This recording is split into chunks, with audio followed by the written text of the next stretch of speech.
Well, Welcome everybody to our special Rosh Hashanah Shabbat Zoom and Schmooze so we can greet each other for the new year and for Shabbat. It's lovely to see everyone. I'm Sharon Leibovitz and welcome to Va-Dor. Rabbi, take it away. Hey, it's great to see everybody. And we had a pretty good crowd watching for Rosh Hashanah, probably our best crowd we've ever had. And we got a really good response from what we're doing. And so I wore my tie with creation on it because we read about creation today, and this is a celebration of the creation of the world. So it's a really exciting time, and we got some great things planned for Yom Kippur as well. I just want to thank Sharon for doing a great job of coordinating everything and putting it all together.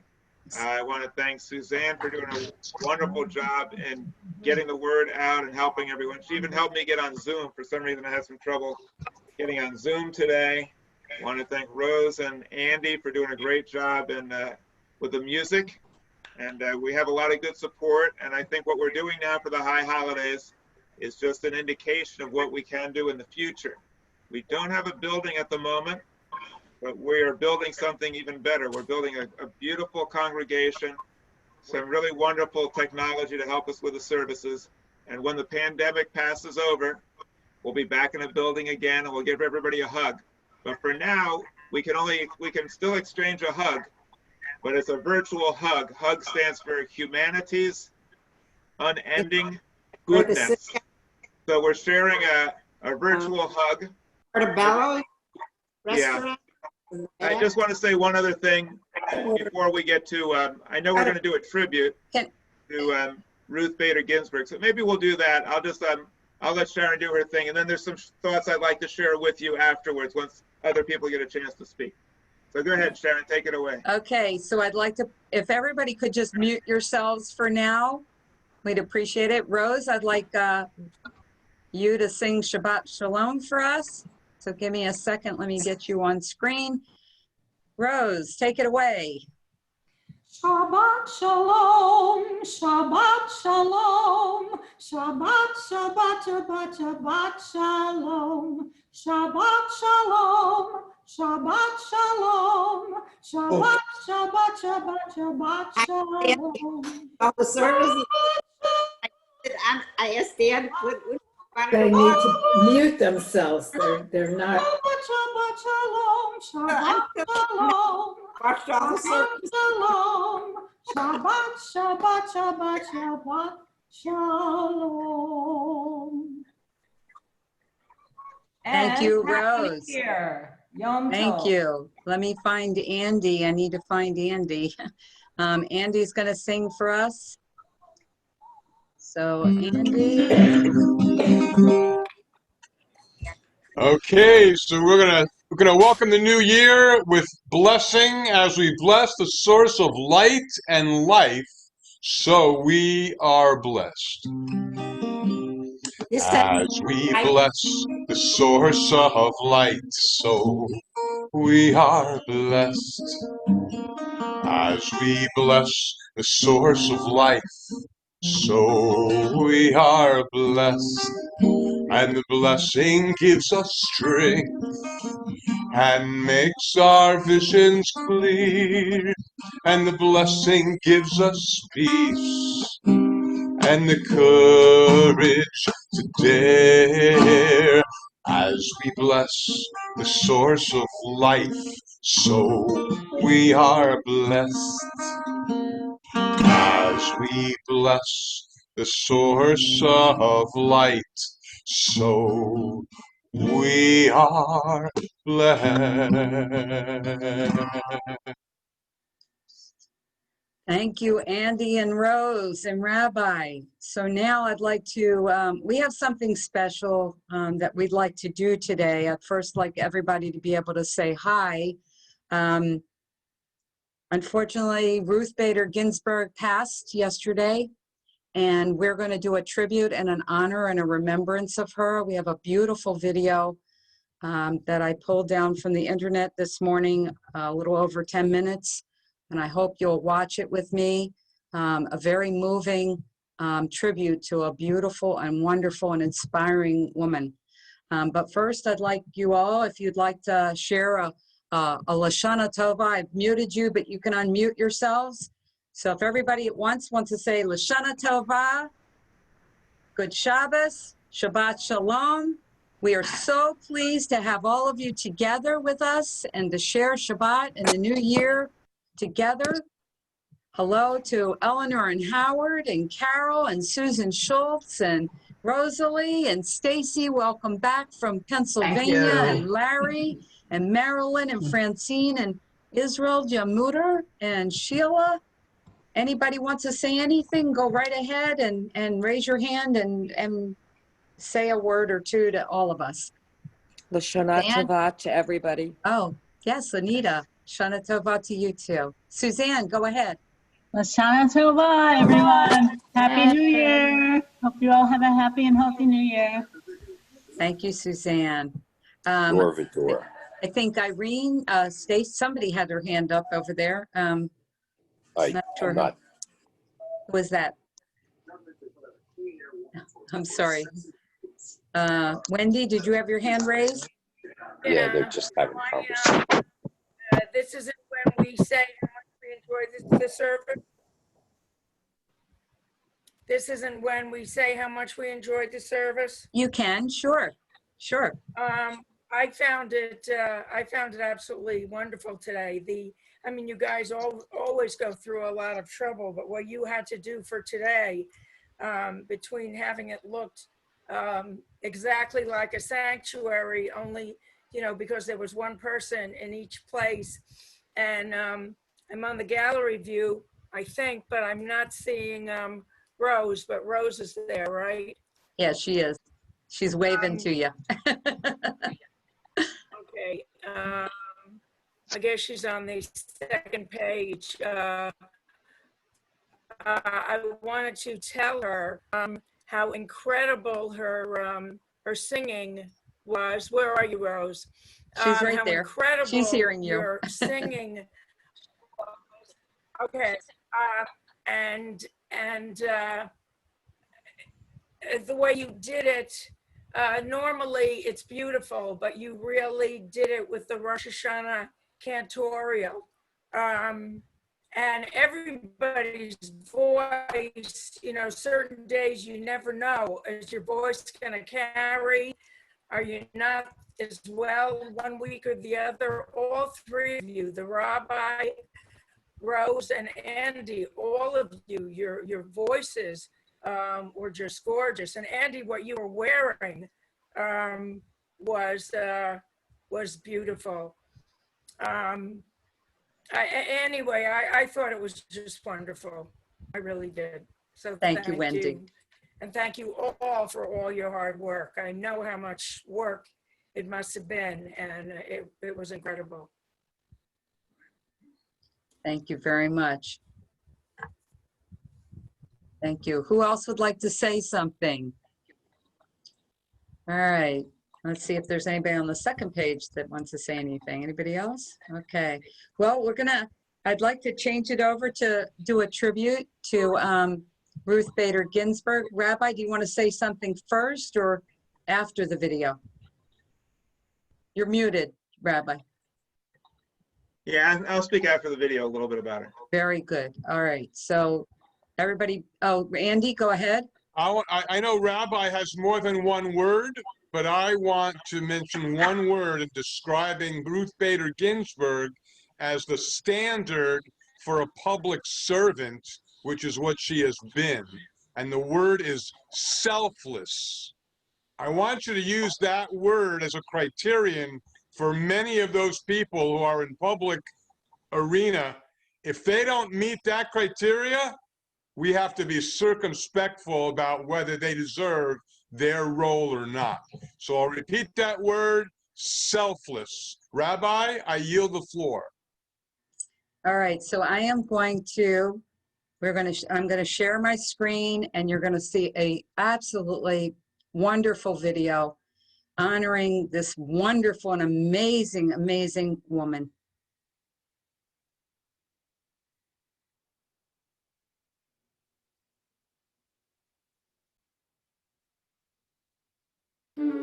I surely would not be in this room today without the determined efforts of men and women who kept dreams alive, dreams of equal citizenship.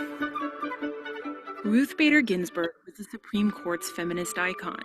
Small, soft-spoken, yet fiercely determined, she was an unstoppable force who transformed the law and defied social conventions. To her fans, she's known as Notorious RBG. Supreme Court's a boys club, she holds it down, no cares given. Who else got 6 movies about them and still living? Ginsburg was hailed as a crusader for women's rights.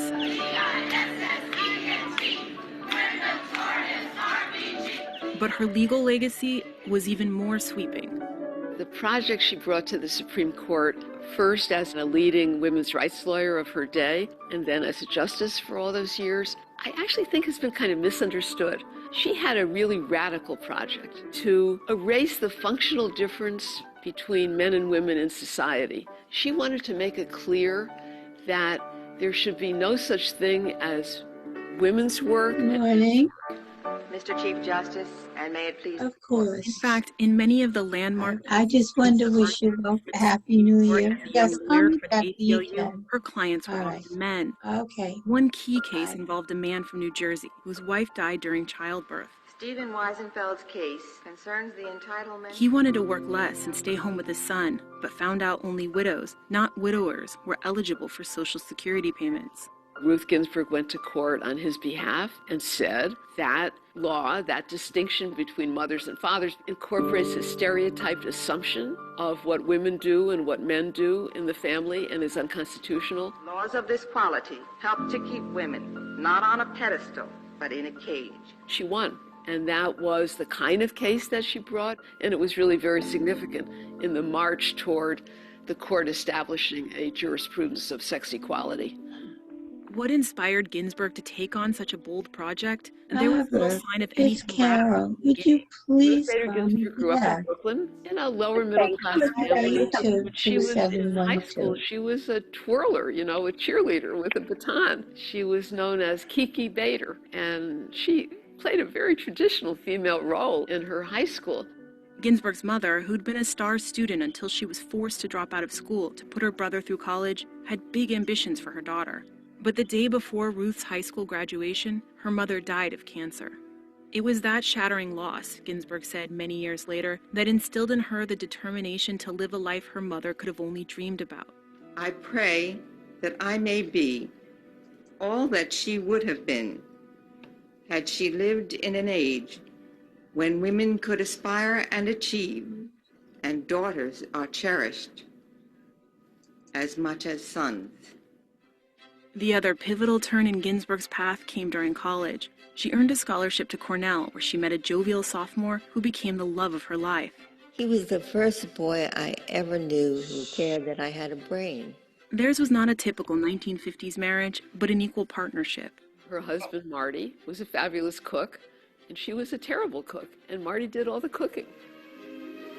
In the historic Harvard yard, you'll see your classmates, men from every section of the country. A year after Marty enrolled at Harvard Law School, Ruth followed, one of only 9 women in a class of more than 550, with a new baby girl in tow. During their time in law school, Marty became very sick. He had cancer. And she basically took all the notes for him and made it possible for him to graduate on time while, in fact, raising their baby and being a law student herself. Marty recovered, and their relationship was very central to her work and her understanding of how it was possible to organize society. This understanding turned into a mission after law school, when Ginsburg took on a legal study in Sweden, where feminism was on the rise. Sweden, where everything and everyone works. Swedish women weren't choosing between careers and family, and they inspired the young lawyer. When Ginsburg returned to the U.S., she launched what would become her radical project. As a law professor and leader of the ACLU Women's Rights Project, she took on groundbreaking cases to build constitutional protections against gender discrimination. There was a lot of speculation about why a lawyer hailed as the Thurgood Marshall of women's rights was representing so many men. People looking back on that have thought, well, she was kind of trying to sweet talk the court. She was trying to give the court cases and plaintiffs that wouldn't get those 9 old guys very upset and kind of, sneak in a doctrine of sex discrimination. And actually, that's not accurate. She happened to have male clients because they were making claims that more traditionally were women's claims. And she wanted to just shake up the preconceived notions when it came to raising families and providing for them and working in the economy. Everybody should be on an equal footing. The legal crusade quickly unleashed profound changes in the law and daily life. But Ginsburg's own rise to the federal bench took decades, and a lot of lobbying by her husband, a prominent tax attorney with key old boys club connections. After getting passed over 3 times, President Carter nominated Ginsburg to be a federal judge in 1980. The framers had in mind as the way to protect individual rights and liberty. People were surprised that the ACLU activist turned out to be a very moderate judge, a centrist who often sided with conservatives, praised judicial restraint, and slammed Roe v. Wade for going too far, too fast. I am proud to nominate for Associate Justice of the Supreme Court, Judge Ruth Bader Ginsburg. Some feminist leaders were concerned when President Clinton tapped Ginsburg for the High Court. She will be able to be a force for consensus building on the Supreme Court. But Justice Ginsburg quickly pleased supporters and skeptics alike with her opinions in landmark cases like the Virginia Military Academy. May it please the Court. VMI, the Virginia Military Institute, was established by the Commonwealth of Virginia in 1839. VMI was an age-old military academy run by the state of Virginia. It was men only.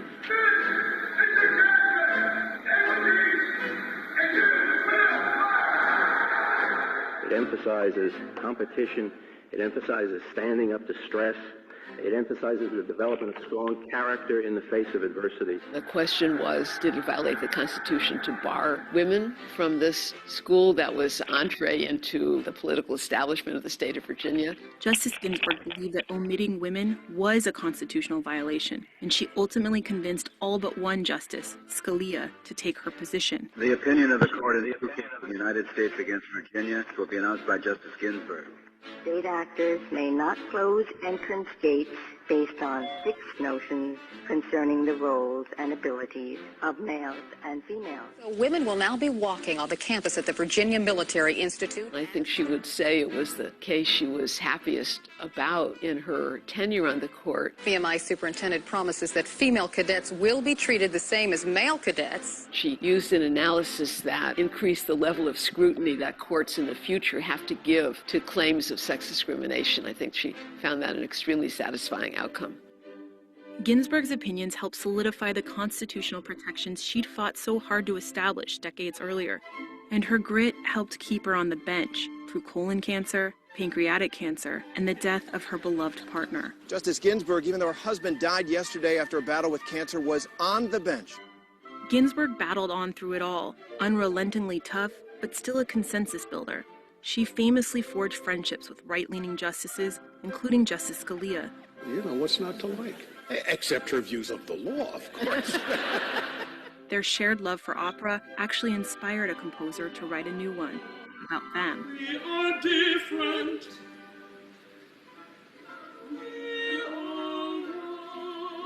Do you like how you were portrayed in the opera? Oh, yes, especially in the scene where I rescue Justice Scalia, who's locked in a dark room for excessive dissenting.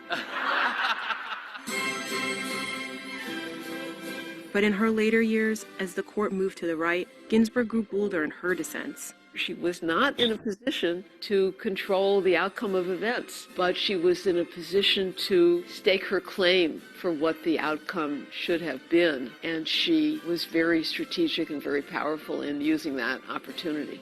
The opportunity that made her into a rock star came in 2013, when the court struck down a key part of the Voting Rights Act. Ginsburg wrote a lengthy, scathing dissent. She was pretty candid in her displeasure with the court's decision. Hubris, pride, is a fit word for today's demolition of the Voting Rights Act. Ginsburg's fiery dissent inspired law students to lay her words to a beat and turn the 80-year-old justice into the notorious RBG. Now I'm in the limelight because I decide right.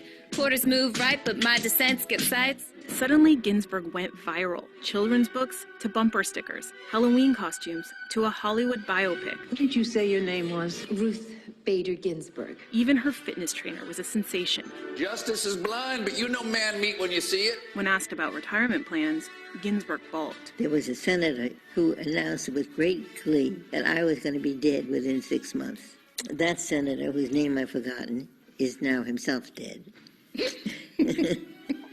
Ginsburg's stardom only grew after she criticized then-candidate Donald Trump during the 2016 presidential race. Ginsburg said, "I can't imagine what the country would be with Donald Trump as our president." Ginsburg apologized for her remarks, but instead of retreating, she was emboldened. As a great man once said that the true symbol of the United States is not the bald eagle, it is the pendulum. And when the pendulum swings too far in one direction, it will go back. Notorious RBG became a badge of the Trump resistance, and keeping her on the bench became part of the cause. Health scare for Supreme Court Justice Ruth Bader Ginsburg. News tonight about the health scare for Supreme Court Justice Ruth Bader Ginsburg. She was hospitalized. And those ribs you busted? Almost repaired. After all the spills, surgeries, and bouts with cancer, what was it that kept her going? Ginsburg said it was her job on the bench, which she still found exhilarating. But perhaps most of all, it was her radical project, which Ginsburg said was still far from complete. People ask me, when would you be satisfied with the number of women on the court? When there are 9.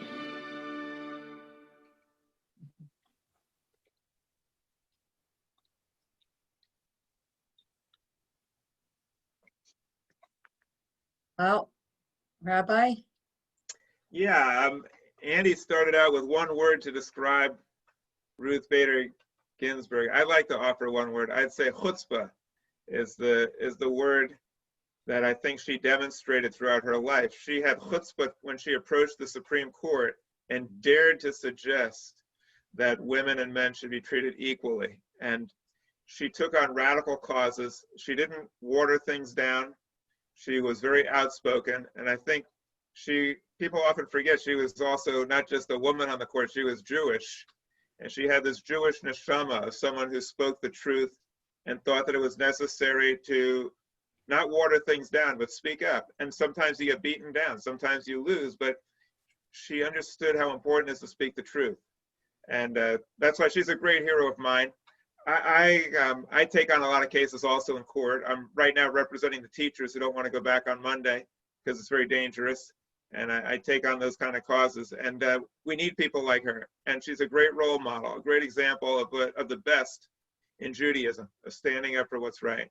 So I guess I'll use that also to just share a few thoughts about the services.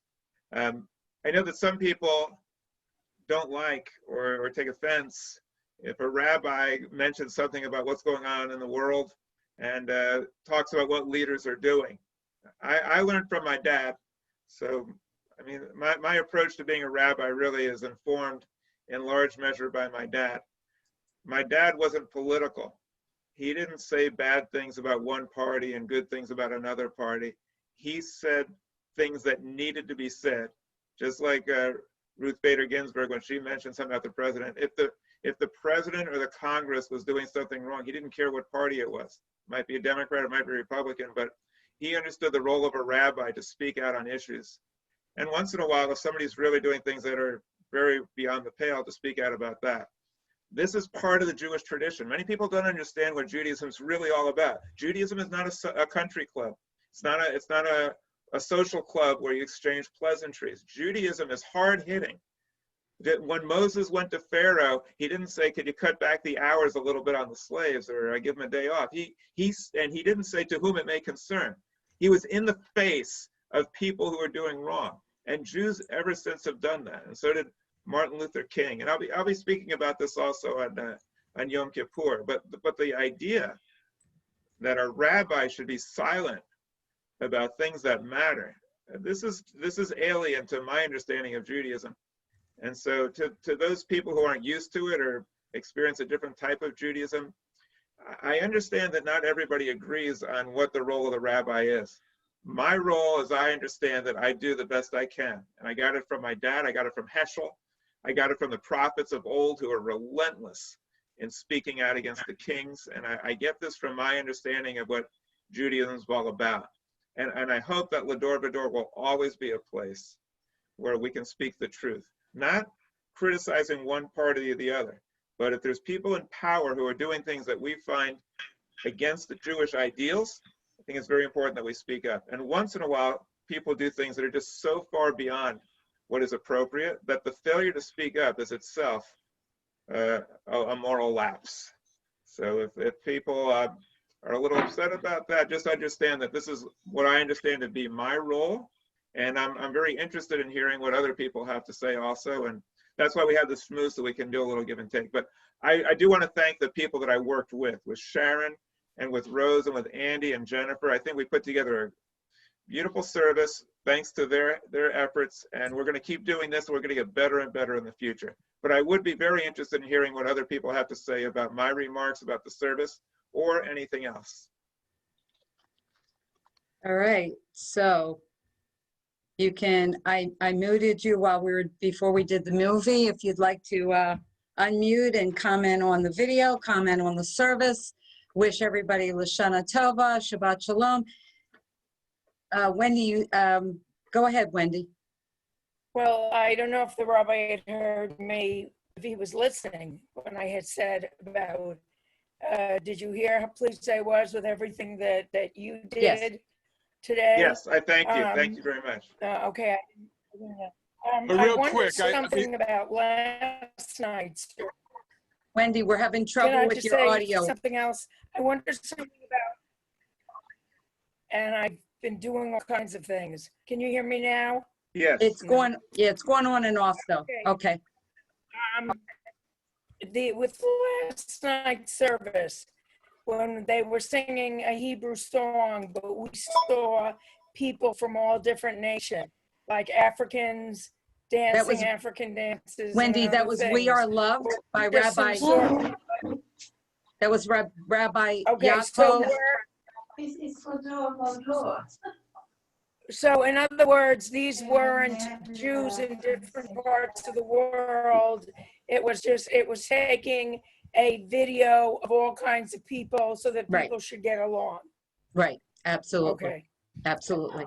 Rabbi Real quick, Rabbi Rabbi, we have to Yaakov also include Jennifer in our collection of cast of characters. Yes. And we must not... That's the other thing I wanted to ask about, the ocean. Because Sharon was going to say that about Jennifer. Yes. Okay. So Jennifer. One more thing. We also have to include Stanley Kubrick, AKA Arnie Pict. Yes, you're right, Andy. Jennifer Werby and I met at the ocean in Boynton Beach, and she brought her camera, and I did the shofar calls for her. She did the bracha in the water, and I did the shofar calls, and she blasted the shofar. So we're glad that you enjoyed that, Wendy. That was Jennifer Cantor, Jennifer Werby. I was wondering which one of you could. Okay, if you're not talking online, please mute yourself so that we can hear other people. Thank you so much for being respectful.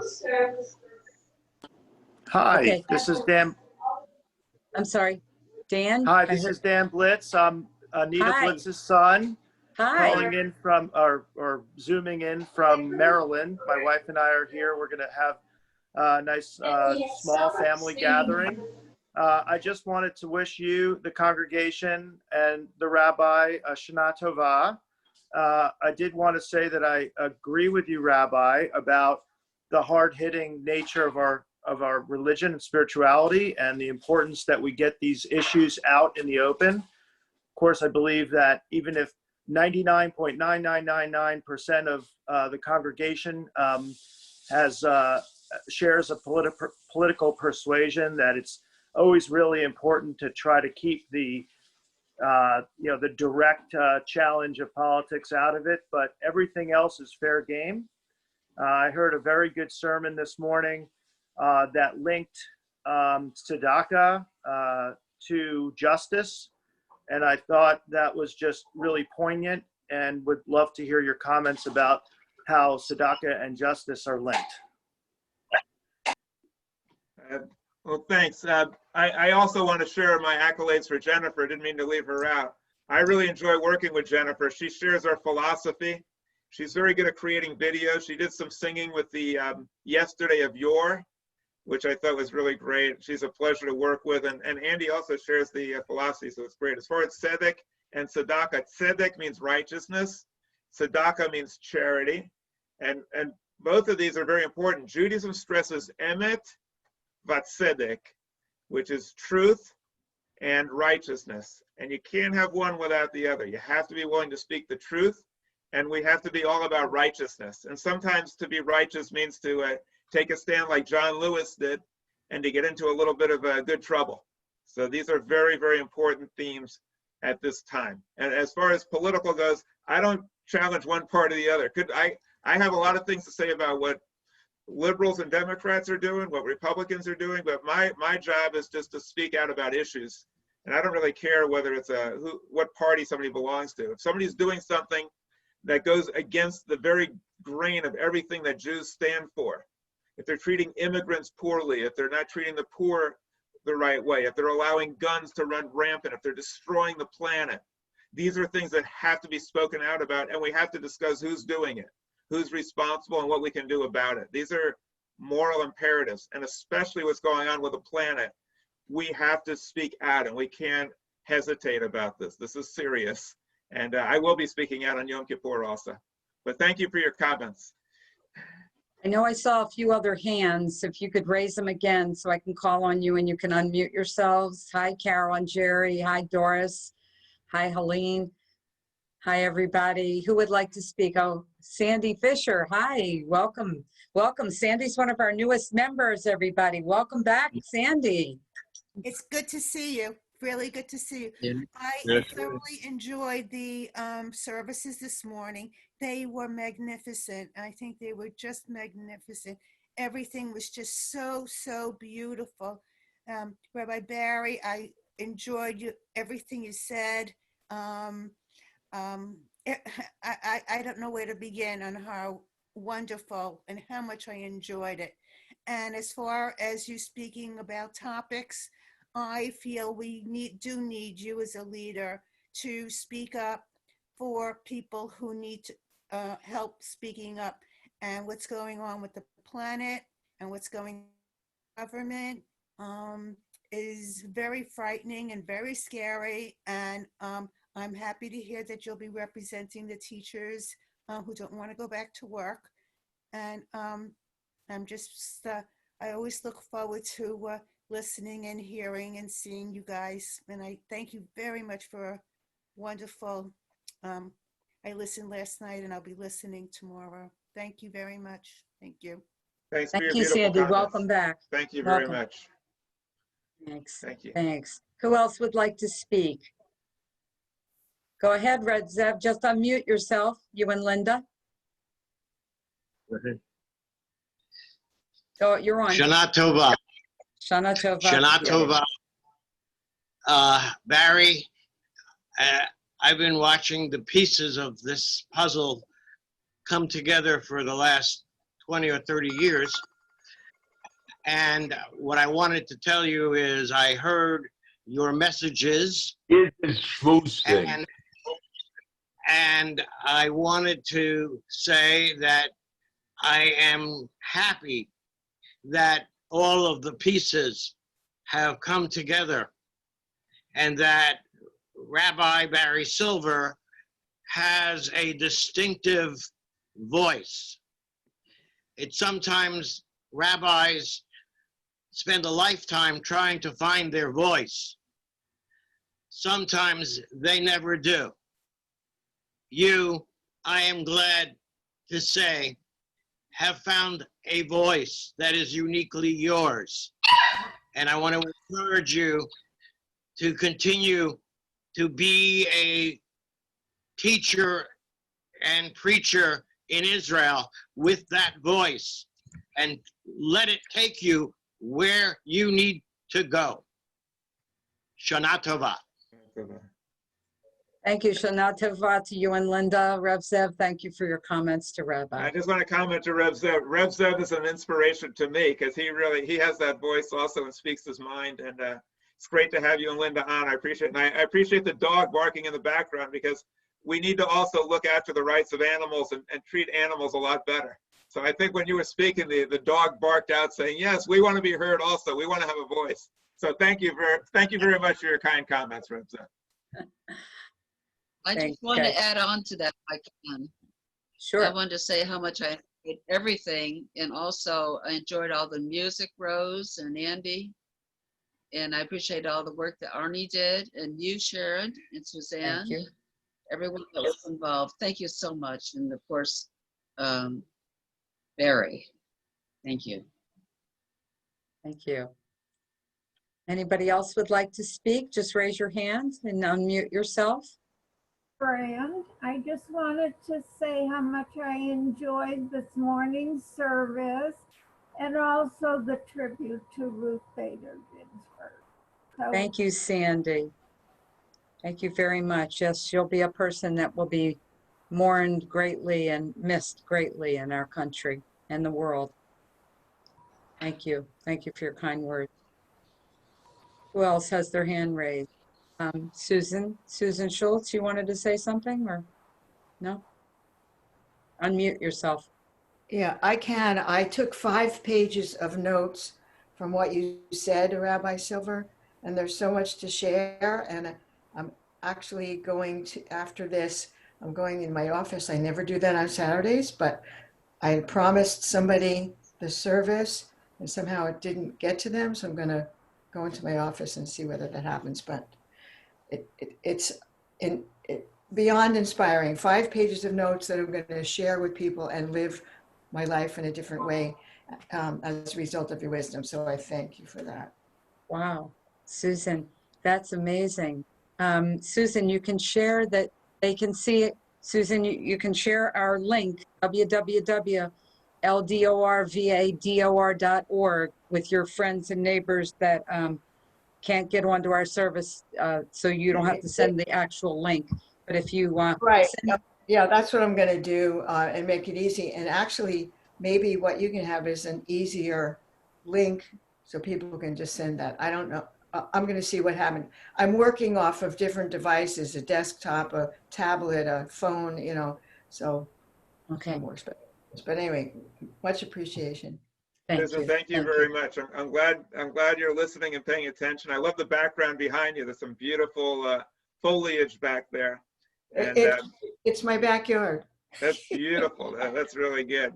My problem is on the high holidays is trying to figure out what to leave out. I got like too many things to say and I'm trying to figure out what do I leave out. So I appreciate that you're paying attention. There was my sermon starts out like 8 hours long and it's condensed, not even as much as some people would like, but thank you very much for listening. I do put a lot of thought into what should be said, and I appreciate that you're paying attention. So thank you very much.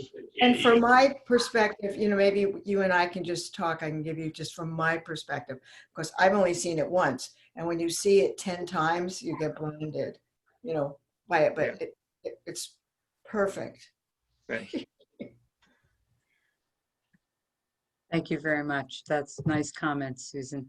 Who else would like to speak? Who else would like to share anything? Sharon, I have my hand. Yes, go right. I just saw your hand. Hi, Sheila. Welcome. Lashana Tova, Shabbat Shalom. Thank you. Same to you and everybody else here. I was sharing this with private chat with Sharon, and I was going to talk to Andy, and I realized. This is nothing. Was that something in my? No, it was somebody else. Go ahead. I wanted to know if I was clear. Anyway. You are. I was going to talk to Andy privately, but I realized I would share this. Makes sense. Share this. Let me just get rid of. Share this. Really? Missing being with people. And I've been kind of objecting mentally to the beautifully done pre-recorded services. but it was like going to a theater or something or a movie and not kind of feeling part of it. And I have a niece, great niece, who's a rabbi in Wilmington, North Carolina. So I went to her, I asked if I could go to her services last night, and I was there this morning. And her mother, my niece, and her sister were in there from Philadelphia. So I experienced being with family. She did a beautiful service, traditional. I felt like I was in synagogue, reading from the prayer book. She actually had the prayer book in the pages.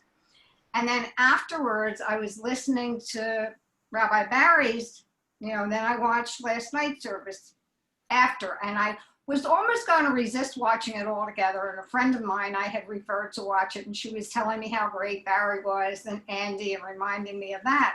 So I owed it to them to watch. And I got from Barry's message in the beginning, the rabbi's message in the beginning, and just having come from a service, the whole difference, I saw the difference between what you're doing here, we're doing here, whatever, and the traditional service where everything was with God. Now, being my age and everything, part of the whole feeling of the holidays is the familiar, as I said, being with family, being with prayer books, seeing the Torah come out of the ark, although I was very impressed last night watching the thing, how you guys, and I know I had spoken to Andy, that you spent a lot of time at synagogue actually recording it. So I felt like I was in synagogue there, whereas with Emily, she had a background view. So it was an interesting Congress, but I wanted to share that. I thought it was important. Perhaps some people have some of the mixed feelings also. And I thank you. And as I said, much more clear. I wanted to come on today because I still wanted to be with my community here also. And I knew you were going to talk about, likely about Ruth Bader Ginsburg. And so I just wanted to be with local community and family community. So Lashana Toga, everyone, a good year. Hey, it's Dan again from Maryland. I just realized I have something else to say. Go right ahead, Dan. Unfortunately, my mom, I guess, I don't know what happened. She was on and then she was off. Yeah. But so a bunch of years ago, my mother, who's not she's not an impulsive buyer. She's the opposite of an impulsive buyer, expressed an interest in finally making the permanent move to Florida and also finding a home at Indian Spring. And I said, look, you just got to do it. And I forced her to go visit a place. Long story short, my wife and I were the ones that convinced her to put an offer on the house, get moved in, just start a new life in Boynton Beach. And then, she took the initiative to find this congregation. And, even back then, I thought it was a great idea to get to be part of a small but powerful group. And just listening to you and listening to all of you, you are a source of wisdom to the world. And I just want to find a way to to connect and link. I know I have friends in my community that have parents in the Boynton Beach area and other family members. And I just think this is just a wonderful gift to be able to connect and link in this way.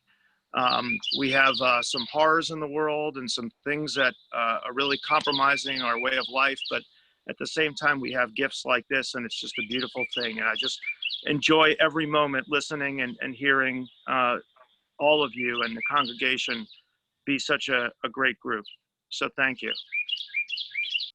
Thank you, Dan, for those beautiful remarks. I'm sorry your mom dropped off somehow, but she was on for a little while.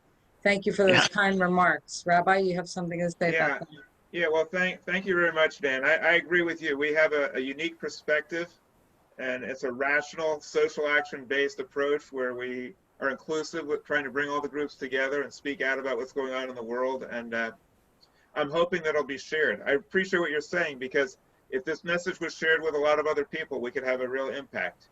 And you're part of that. I appreciate your joining with us and letting other people know about it. We will make our presence known. And my father taught me that religion should make sense. It should make common sense. It should be reasonable. It should be rational. It should be join forces with others and build bridges with other religions. And we're going to have an interfaith dialogue with an atheist and a Muslim and a Christian. And we're just going to keep spreading the word that we need, I guess, a moral transformation of society. Not just people mouthing words and doing the same thing all the time, but a moral transformation. So thank you so much. I appreciate your kind words. Thanks. Who else would like to speak? Anybody? Anybody? Okay. Oh, I'm sorry, Sandy. Sandy, and I know Carol and Jerry. Sandy first. Go ahead, Sandy. I just left out that I wanted to thank you, Sharon and Suzanne, so much for all the hard work that you're always doing. I don't know how you women do it, but you do an amazing job all the time. You would just, I thank you. Thank you, Sandy. Thank Really, you. you're amazing. Amazing, two amazing women. Thank you.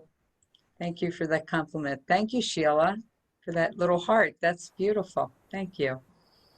Carol and Jerry, unmute yourself first. Yeah. We Hi. Can't Hi. see Jerry. There's Jerry. Okay. Jerry, move over.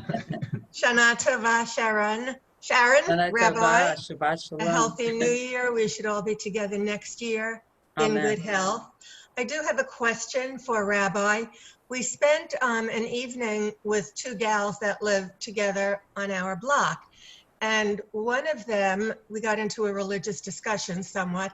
One of them remarked that the Jews killed Jesus. So, yeah, Sharon, I see the face. Since I don't have a major Jewish background, I rely on Rabbi a lot as a teacher, as a leader, et cetera, et cetera. So I'd like to know what his response, Rabbi, what would your response be to two women on my street, they live down the corner, when they have said to me, we killed Jesus, we, the Jews. And of course I was very offended, but I didn't have a very strong response. Help. Well, let me just share with you. This is part of the reason that I believe it's so important to tell the truth. What this person is saying is far from the truth, but the Jewish community doesn't respond to it.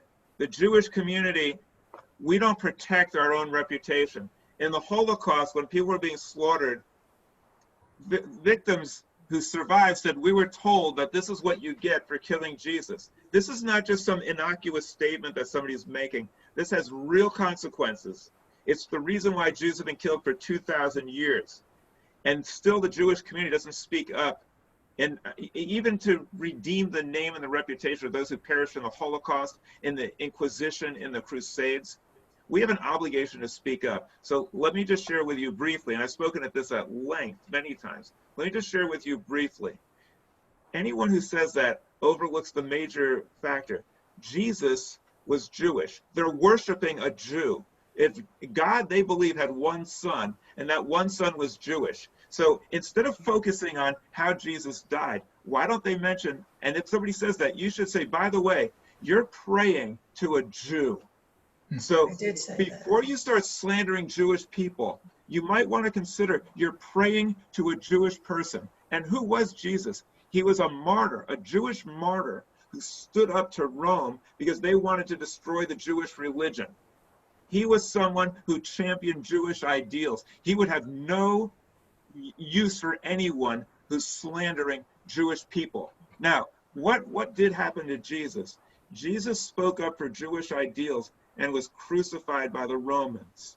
The people that founded Christianity, they were a branch of Jews who didn't like the fact that the rest of the people didn't accept Jesus. So they were mad at the Jewish people. They were really mad because the Jews didn't accept Jesus the way they did. So they rewrote history.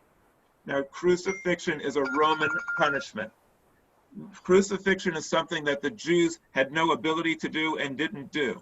So the Romans crucified Jesus, and they were crucifying his followers. Most people don't know this.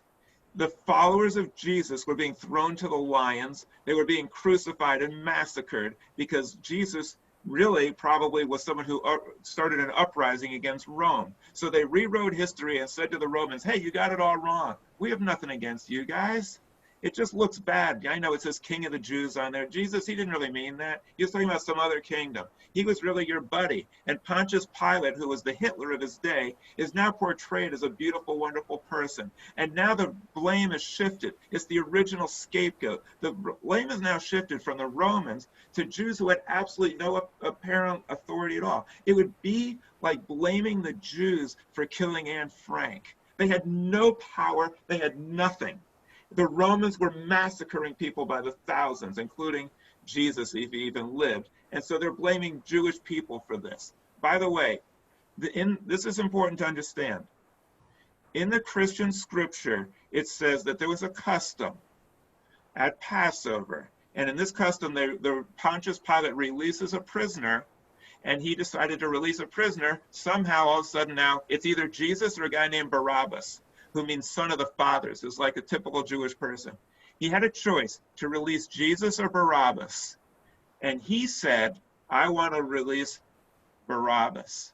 I want to release Jesus.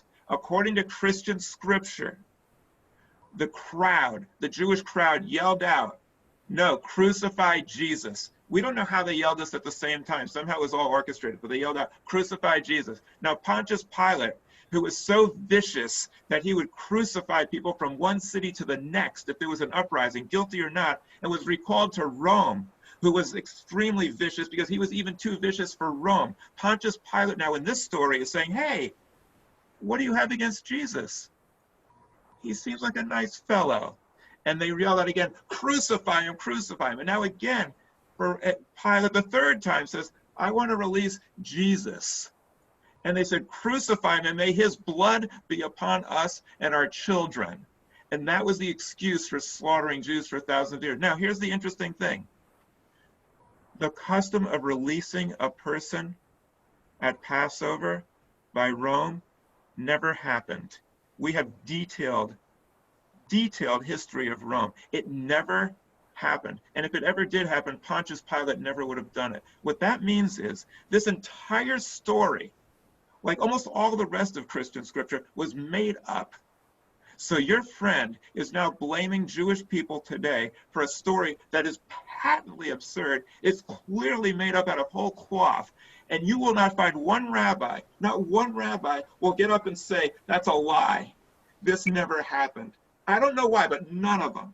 And they'll show the passion of the Christ, and not one of them will say that's a lie. The things in Christian scripture, they're lies. The things that Jesus said that are beautiful, love your neighbor as yourself, that's Jewish scripture. Those are Jewish teachings. But the other stuff about how he died, these are anti-Semitic lies. This book has anti-Semitism in it, saying that the Jews are the sons of the devil, and we don't say anything about it. That's why I will tell the truth. I'll tell the truth about my scripture too. My scripture, Torah, has things in it that aren't true.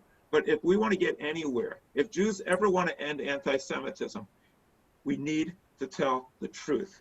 And I hope you tell the truth to your friend. That story is a lie.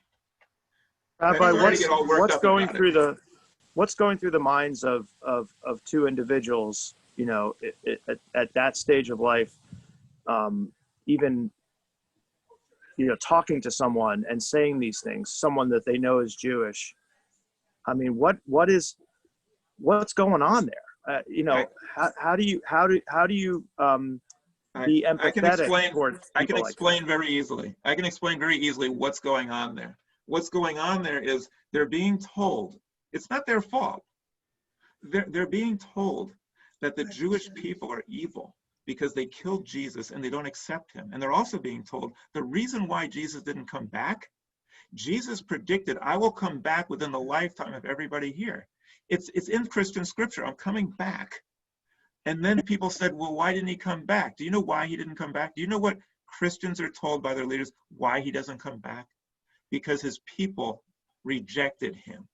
And the only way he's coming back is when the Jewish people see the error in their ways and accept him, and then everyone will live happily ever. If it's not their fault, it's not the fault of these people. They're being told that the reason why Jesus didn't come back and the reason why he was killed is because of Jews who are so stubborn. They're the children of the devil. So you can't blame them. You have to blame false teaching, and it's our fault for not telling the truth about things. We have an obligation to spread the truth in a loving way. It's not their fault. They're being sold a bill of goods. And we need as Jews to correct the record. Got it. Thank you, Rabbi. Yeah, I did respond in a kindly but forceful way that the Romans killed Jesus. In fact, we the Jews did not kill Jesus. So that was my response to them, but I couldn't go in depth because I don't have the background. So that leads me to my next question. We asked you, and now it has to be done virtually, we need you to give us a basic lesson in Judaism. So I don't know how you can fit that into your busy schedule, and perhaps it may have to wait until after the virus passes. But some of us do need lessons in basic Judaism and the history of the Jews. So just give it some thought for something to do in the future. I'll be happy to do that, and we don't have to wait till the end of the pandemic. We can do it virtually. But once the high holidays are over, we're going to start a whole series of programs, and I think that would be a very, very good one. By the way, the fact that the Romans crucified Jesus and the Jews didn't have the power is used by some people to say, wow, look at these Jewish people. They are really conniving. They are really devious. They had no power, but somehow they convinced the Romans to crucify Jesus because they were so evil that they even were able to kill the Son of God through their malice. These are things that when you say that, well, the Jews didn't do it, the Romans did. In their mind, they're thinking, yeah, I know the Romans did it, but you guys made them do it. And so we have to clear up the whole record because the brainwashing is really thorough. And we need to do a better job of deprogramming. And I think we need to understand Judaism. We also need to understand Christianity. We also need to understand Islam. Islam is the closest religion to Judaism. It's monotheistic, and they share a language similar to ours. It has much in common. We need to do a better job of speaking out to other groups about what we share in common and how we can work together, and also where we diverge. And I will be doing that, Carol. We'll be doing a series of discussions and lectures about basic Judaism. So thank you. Okay, Andrew, great. Also, question. Carol, just hold on for a follow-up. second.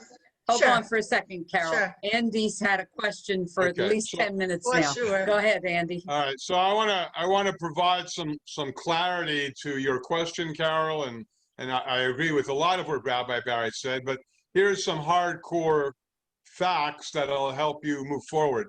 So around the year of Jesus's birth, and Jesus was born in Bethlehem, he grew up in Nazareth. And about a year, I think, before his birth, before they moved to Nazareth, there was a tax revolt. And the Romans razed the town of Sephoros. There was a crucifixion of about 2,000 Jews, once again, around the year of Jesus' birth in northern Israel. So what we can begin to think about there is, how come when we go visit Israel or talk about Israel, that piece of information is off the radar? They don't want to talk about crucifixion, Jewish crucifixion, just leave it alone. So let's start with that. So Jesus grows up in the town of Nazareth under the cloud of a Holocaust. Sephoros was about 10 kilometers from Nazareth. And he grows up under this cloud of a Holocaust. So my understanding is that Christian theology and the story of Jesus' crucifixion is Jesus wanted his life to be a signal to the world. This crucifixion stuff needs to become fiction. My crucifixion will be the last crucifixion. So it wasn't a malicious thing. Jesus himself orchestrated the event as a symbol that this would be no more. So there's a lot of threads there. And the interesting thing, Carol, when you mentioned your neighbor, your friend said that, you say, listen, don't, even if, quote unquote, another Jew was involved in that event, quote unquote, don't include me, guilt by association. That was 2,000 years ago. I'm not that person. Let's move forward. But the one thing that Rabbi was totally spot on about is the Christian theology is to recruit people for the end of days. So if they could sell that their religion offers salvation, then your religion is undesirable and ours is the way. So thank you, Rabbi. Thank you, Carol. Thank you. Thank you. I appreciate. Yeah, I just want to respond. It's very important. I wasn't going to go into this issue, but once it's opened up, it's very important to understand you cannot take anything in Christian scripture at all as true. None of it. I believe the entire book is wrong. I believe Jesus never existed. There was a guy named Yeshu who was crucified around that time, but there were thousands of people crucified. And it wasn't just Sepphoris. The entire land was filled with murder and mayhem and suffering and crucifixions all over. Jesus, we don't even know if he lived, but he certainly wouldn't have said, hey, you know what, I think I'm going to get crucified and show that this isn't going to happen anymore. The best evidence that we have, the best evidence about who he was, the crucifixion, it said King of the Jews. The best evidence was at this time, the time of Jesus, many, many people arose as a Messiah. The Jews believed when things get really bad, a Messiah will deliver us. And they delivered them from the Greeks under the Maccabees. So they thought a Messiah was coming. So they were prone to believe in a Messiah. Many people came who were claimed to be Messiah, and they were crucified. Jesus was, if he lived, there, or he was taken from somebody like him, probably led an uprising against Rome. And that's why it said King of the Jews, because that was sedition. If you said you're the king, you were a traitor. So there was probably some guy who started a revolution against Rome. He did not want to be crucified. All evidence is that he intended to defeat Rome. And if you say that's crazy, they looked back at the Maccabees and said the Maccabees were few against many. With God on your side, anything's possible. So there were people who were running around saying they're the Messiah, and that's probably what happened. He was killed as King of the Jews. His followers said, no, you misunderstood. It wasn't king in this world, it was some other world, and then all types of things happened. It's a very long story, but do not accept anything in Christian scripture is true. Once you do that, you're already down a road. So don't say, hey, that was a long time ago. It didn't happen. These things didn't happen. Okay, thank you. Right. Thank you for that little teaching. I appreciate. We need more of this, Rabbi. Sure. Wendy has her hand raised. Go ahead. Unmute yourself, Wendy. I just want to say, this person who just spoke up, that these people said this, I've had so many people over the years say to me, everybody I know has had somebody say to them, oh, you're going to go to hell because you don't believe in Jesus. You know, those kind of things, that we killed him. This person has been very fortunate. I can't see how old she is, but I'm assuming she's 65 or older if she's never experienced it. So unfortunately, there are a lot of people that do, you know, feel that way. Well, I want everyone to do me a favor. Look on the internet and you'll see a debate that I did. Look up Barry Silver and Michael Brown, a debate about Jesus. It was probably about 20 years ago. And it's really, really interesting. And you'll get to see a little bit more about some of the arguments that you can use. Just look it up, Barry Silver and Michael Brown on the internet about Jesus. I think it's on the internet on YouTube, and it's pretty good. I've been looking for a Christian to debate me ever since. I haven't found one yet, but check it out. You know, I'm no scholar in this area, but you know, one thing that you reminded me of, Rabbi, is you know, you watch a movie that has, you know, the direct descendant of the so-and-so, and you know it's a movie and you know it's a fiction. And if you really stop and think about it and try to apply some logic to it, the idea that there would be this one person, this one Jewish person who is a direct descendant of King David, you know, everything lines up. You could write about it as a story, you know, posthumously, and make it sound remarkable and miraculous. You know, when you stop and think about it that way, it really is difficult from an objective point of view to attach any truth to it. Well, think about it this way, right? Think about it this way. What was the Messiah supposed to do? Okay, Jesus, he's the Messiah. What was the Messiah supposed to do? Let's just take a little inventory to see if he met the criteria. Okay, he was going to get rid of all foreign occupiers out of Jerusalem. He was going to get rid of all of them and establish Jewish hegemony over the whole thing. He was going to rebuild the temple, remember? He was going to build the temple. He was going to end suffering. He was going to end death. He was going to bring about an era of righteousness. What did he do? The temple was destroyed right after he lived. The Roman occupation got worse. They even killed him. There wasn't an end of suffering. There was more massive suffering. The Jews didn't all come into Israel. The Messiah was going to bring all Jews into Israel. Right after he died, all the Jews fled Israel. They were exiled. The exact opposite happened. Everything the Messiah was supposed to do, he didn't do. So what did they say? Oh, wait a minute. He's going to come back again. And then he'll get it right the next time. There's no concept of the Messiah in Jewish scripture that says he's going to get crucified and he'll come back and do it right the next time. It's just one time. This is the most ridiculous justification for it. He failed miserably as a Messiah. But Jewish people don't want to say that. Oh, that would be offensive. You can't criticize somebody else's religion. We'll just go ahead and let them tell lies about us and be slaughtered over lies and just say nothing. The whole foundation is based on nonsense.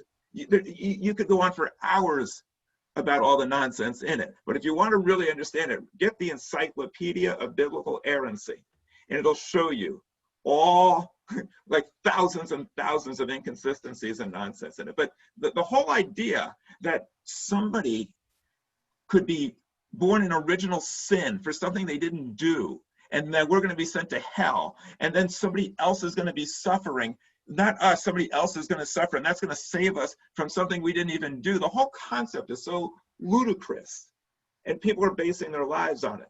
And I think we need to speak up about it. And I'm glad you raised the conversation, because I will.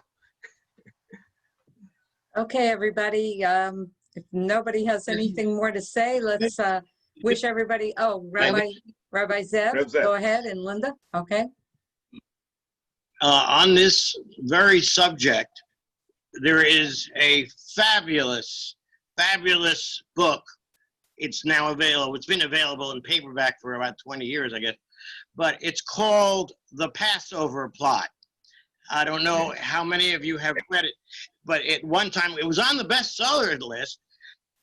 It's by Leon Schoenfeld, who is a Christian theologian and historian. It does the background historically, socially, religiously of what was happening at that time in the Holy Land, in Judea. And it goes through a number of different theses about what actually could have happened, how it could have been, in terms of the crucifixion, a plot by his disciples, how it could have been a plot by the Pharisees, by the Sadducees, by the Romans, but it takes apart historically and socially, puts you back in that time zone, so you can feel what were the emotions that were going on at that time. It's the best treatise on this subject that I have ever seen. And I have read it over and over again over the last decades, just to refresh my memory, to jog me into remembering who said what to whom and what they were saying and what they were feeling at that moment in human history. As for the qualifications of the Messiah, you have to remember that Jews created the idea of HaMashiach, the Anointed One, who will usher in a messianic age, and the requirements thereof, none of which have been met by any other human being, including the Jewish pretenders to the Messiahship. So it is our concept of the Messiah that has been taken over by Christianity and converted into this weird idea that the Messiah equals God, equals the Son of God, that totally destroys the idea of what the Messiah was to us, our creation. So it's like saying that I've invented something called an automobile. And I swear to you, a proper automobile must have 2 tires and only 2. Otherwise, it's an invalid automobile. If you invent the concept of the automobile, you know it has 4 wheels and 4 tires. And so our concept has been perverted into this idea that Jesus was both the Messiah and the Son of God and God itself, all rolled into one. What a wonderful story for the kinder, but not for adults who are free thinking. Yeah, I want to thank Zev for summing that up very well. That is a great book, and you have a really good handle on this, and we'll speak more about it in the future. I just want to say before we go, I thank everyone for joining us on this chat. You never really know where the chat's going to go. It might be Ruth Bader Ginsburg, it might be Christian. You have no idea. That makes it interesting. But I want to encourage you to send out our video for the holidays, Rosh Hashanah, to other people and invite them to watch on Yom Kippur. Yom Kippur is going to be a very, very passionate description about a reading from Mark Twain. He's talked about the Jewish survival, and he said, how is it that we survived all these other empires? What is it? What is it about the Jew? I'm going to try to answer that rhetorical question and explain what is it about Jewish people that not only makes us survive, but also gives us the tools to get the world out from under the current dilemma that we find ourselves in and so many different viruses. I hope people will be watching this because we really need Jewish people to understand what's the key to our survival and what can we do to help the world survive as well. So thank you very much, everybody. Thank you, Sharon, for hearing from everybody. Thank you, Lashana Tova. We wish you all a safe, a safe and healthy new year. We hope to see you next Friday night for Shabbos Shuvah on and our Zoom afterwards at 8:30. So our service will be, we'll have our Shabbat this Friday night, and then we'll have Yom Kippur on Sunday. So we'll have 4 services for you. If any of you are in part of the Book of Remembrance, I hope to have that up on the website and emailed out to the people that participated by Friday at the latest, hopefully. So thank you all. Have a wonderful, wonderful rest of the holiday. We wish you a happy new year. Thank you, babe.